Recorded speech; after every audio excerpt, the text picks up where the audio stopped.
Hello विद्यार्थियों, आज मैं हिंदी साहित्य पाठ 4 का मनुष्यता पढ़ा रही हूँ आपको। विचार लो कि मात्र हो ना मृत्यु से डरो कभी, मरो परंतु यूं मरो कि याद जो करे सभी। हुई ना जो यूं सो मृत्यु को तो व्यथा मरे व्यथा जिए, मरा वही वही कि जो जिया ना आपके लिए। यही पशु प्रवृत्ति है कि आप ही चरें, वही मनुष्य है कि जो मनुष्य के लिए मरे। अब देखिए पाठ में क्या कहा गया है। इस पाठ के राइटर मीन्स लेखक मैथिली शरण गुप्त जी। इसमें इस पाठ में कहा गया है कि मनुष्य वही होता है जो दूसरे के कल्याण के लिए दूसरे का हित करे, दूसरे के कल्याण के लिए अपना हित छोड़कर उनका हित करे। मनुष्य के गुण बताए गए हैं और मनुष्य को किस समान बताया गया है और पशु का व्यवहार कैसा होता है, पशुओं को कैसा बताया गया है। देखिए इस वाले यहाँ विचार लो की मात्रा से लेके मनुष्य के लिए मरें, इसका अर्थ देखिए। इसमें मैथिली शरण गुप्त जी ने कहा है कि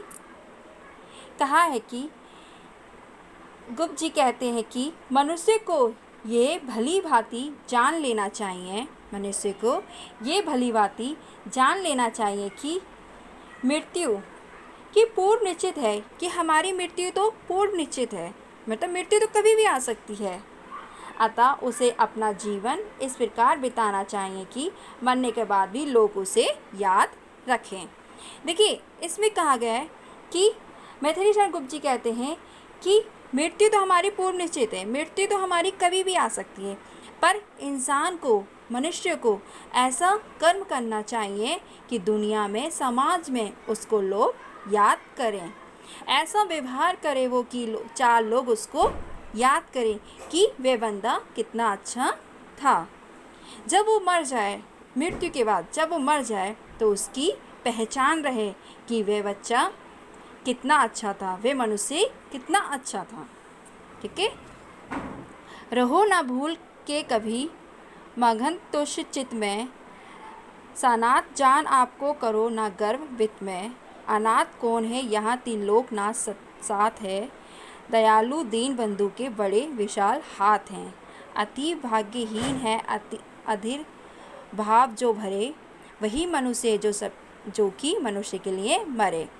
चलो अभिष्ट मार्ग में साहस खेलते हुए, विपत्ति विघ्न जो पड़े उन्हें ढकेलते हुए। घटे ना हेल मेल हा, बढ़े ना मित्रता कभी। तकर्क एक पथ के सतर्क पद हो सभी, यही समर्थ भाव है कि तारता हुआ तरे, वही मनुष्य है कि जो मनुष्य के लिए मरे। अब देखिए विद्यार्थियों, चलो अविष्ट मार्ग से लेकर मनुष्य के लिए मरे, इसका अर्थ है मैथिली शरण गुप्त जी कहते हैं कि मनुष्य को चाहिए कि वे अपने लक्ष्य पर निरंतर आगे बढ़े और मार्ग में आने वाली बाधाओं को दूर करे। इसमें कहा गया गुप्त जी ने कि मनुष्य को अपना कार्य निरंतर करते रहना चाहिए और आगे बढ़ते रहना चाहिए। मार्ग में जो भी बाधाएं आए, मनुष्य के जीवन में कोई भी बाधाएं आती हैं, कोई भी परेशानी आती है, तो उनको दूर करते हुए आगे बढ़ते रहना चाहिए। सबके मित्र भाव रखें, सबके साथ। अगर हमारा कोई दुश्मन भी है तो हमें उसके साथ मित्रता का व्यवहार रखना चाहिए। दूसरों का अपना कल्याण करना, दूसरों का हमें कल्याण करना चाहिए, वही मनुष्य होता है। अच्छा मनुष्य वही होता है कि जो दूसरों का कल्याण करे और आए हुए बाधाओं को दूर करे। अब देखिए अभ्यास कार्य इसका। सही विकल्प के सामने सही का निशान लगाइए। कवि का कथन है कि मृत्यु को निश्चित है जो कभी ना कभी आनी ही है, इसलिए इसका अर्थ है मृत्यु से कभी ना डरो। इसका अर्थ है मृत्यु से कभी ना डरो। केवल अपना स्वार्थ सिद्ध करना तो पशु प्रवृत्ति हो। इसका अर्थ है पशु प्रवृत्ति हो। प्रश्न 3, स्वयं को सर्वसमर्थ जानकर। इसका उत्तर है सा, धीरज धारण करते रहो। प्रश्न 4, जो व्यक्ति अपने लिए ना जी कर सबकी सेवा के लिए जीता और मरता है, इसका उत्तर है वे कीर्ति के रूप में सदा जीवित रहता है। जो लोग स्वयं को अनाथ मान निराश हो जाते हैं, उन्हें जान और मान लेना चाहिए कि इसका उत्तर है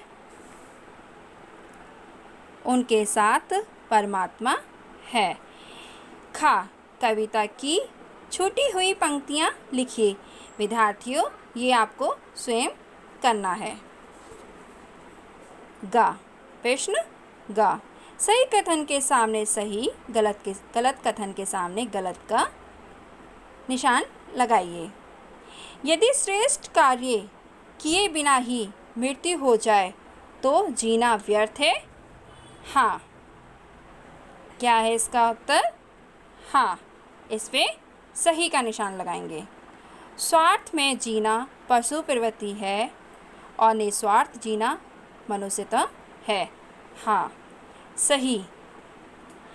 कठिनाइयों में धीरज खो देने वाला भाग्यहीन माना जाता है। सही। अभिमान का भाव मनुष्य चित्त को तुच्छ बनाता है। सही। मनुष्य वही है जो सभी का हित करता हुआ स्वयं का हित करे। सही। प्रश्न 6, मनुष्य को चाहिए कि पहले अपनी बाधाएं समाप्त करे, इसके पश्चात अन्य लोगों के विषय में सोचे। ये गलत है। ये गलत। घ, अति लघु उत्तरीय प्रश्न। प्रथम प्रश्न, कौन से गुणों से कोई मनुष्य कहलाता है और किन अवगुणों से होने पर पशु तुल्य हो जाता है? देखिए, कौन से गुणों से हमारे अंदर, मतलब मनुष्य के अंदर क्या गुण होना चाहिए? हमारे अंदर गुण होना चाहिए कि हम सभी के साथ हित करें, सभी का कल्याण करें, सबके साथ अच्छा व्यवहार करें। और अवगुण क्या होता है? जो सिर्फ अपने बारे में सोचता है, दूसरों का हित नहीं चाहता, सिर्फ अपना ही हित चाहता है। जीवन में मनुष्य को किन बातों का त्याग कर देना चाहिए? आलस्य, कुविचार और अज्ञान। कवि ने सच्चे मनुष्य का क्या परिभाषा बताई? देखिए, कवि ने सच्चे मनुष्य की परिभाषा ये बताई है कि सच्चा मनुष्य वही होता है जो सबका हित चाहे, सबके लिए अच्छा सोचे, सबका कल्याण करे, सबके बारे में अच्छा ही अच्छा सोचे, अपना हित छोड़कर दूसरों का हित चाहे, वही अच्छा मनुष्य होता है।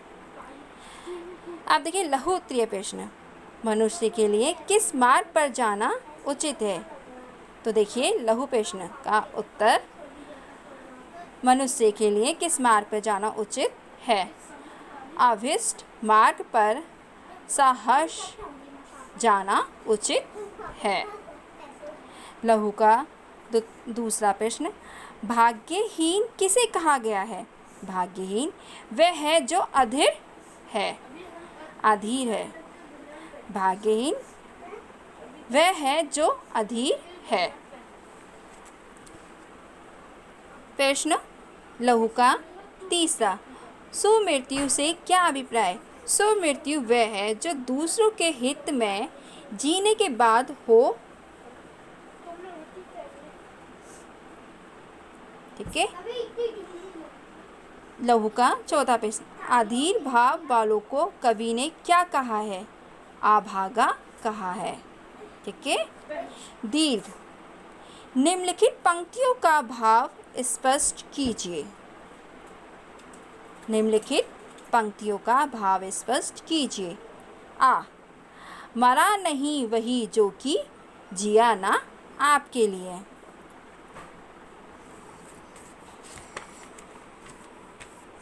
देखिए विद्यार्थियों, मैं आपको इसका उत्तर लिख के दिखाती हूँ। ठीक है।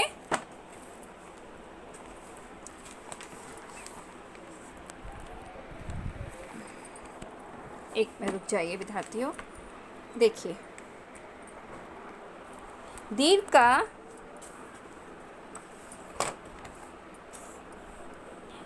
का पेश आ, वही मनुष्य मर कर भी अमर हो जाता है जो अपने स्वार्थ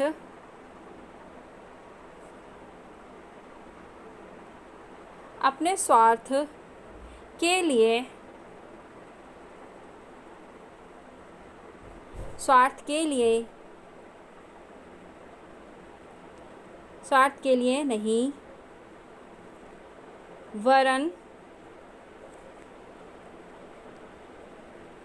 परोपकार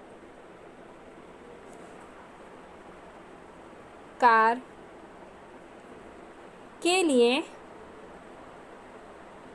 जीता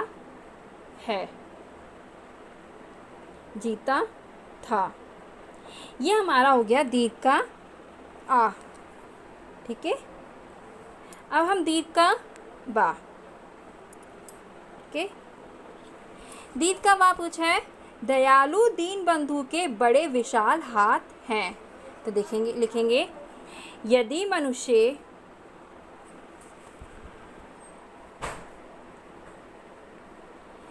मनुष्य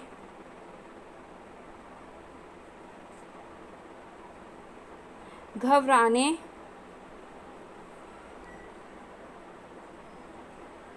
लगे तो उसे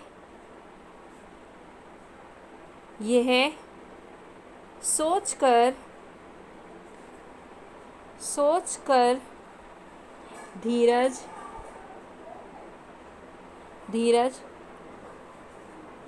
रखना चाहिए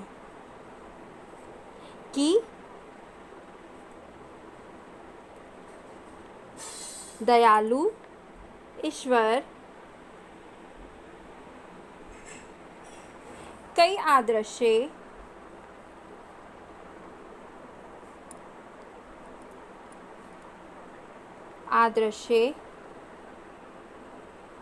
हाथों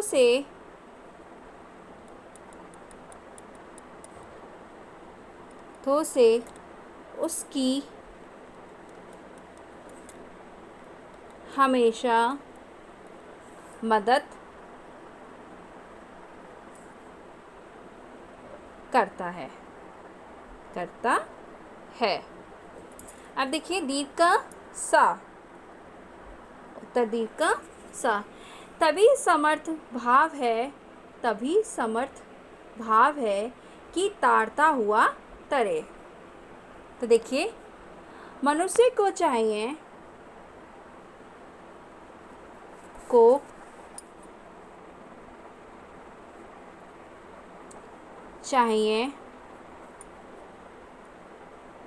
कि वह अपने साथ दूसरों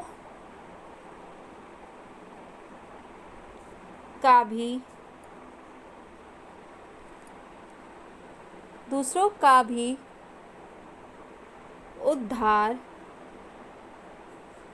करे। यही उसके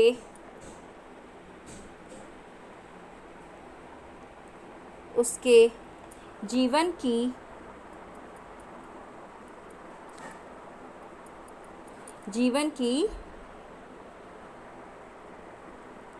सार्थकता होगी। ये आपके तीर के उत्तर हो गए। ओके, अब देखिए दीर्घ का सा सप्रश्न भावार्थ लिखिए। ये आपको मैंने अभी पीछे जब अर्थ समझाया था तब इसके मैंने अर्थ बताए थे, ये आपको स्वयं करने हैं। व्याकरण बोध। भाग्यहीन शब्द में हीन प्रत्यय का प्रयोग हुआ ऐसे 4 शब्द लिखिए जिनमें हीन प्रत्यय का प्रयोग हुआ हो। तो देखिए धनहीन, बलहीन, साधनहीन और रंगहीन। अनार्थ शब्द में आ उपसर्ग लगा है। निम्नलिखित उपसर्गों का प्रयोग करते हुए शब्द लिखिए। तो देखिए आ में उपसर्ग आ, ठीक है। अब उपसर्ग आ में हमें शब्द बनाने हैं। अमर, आमिट, अचल और अजर, ठीक है।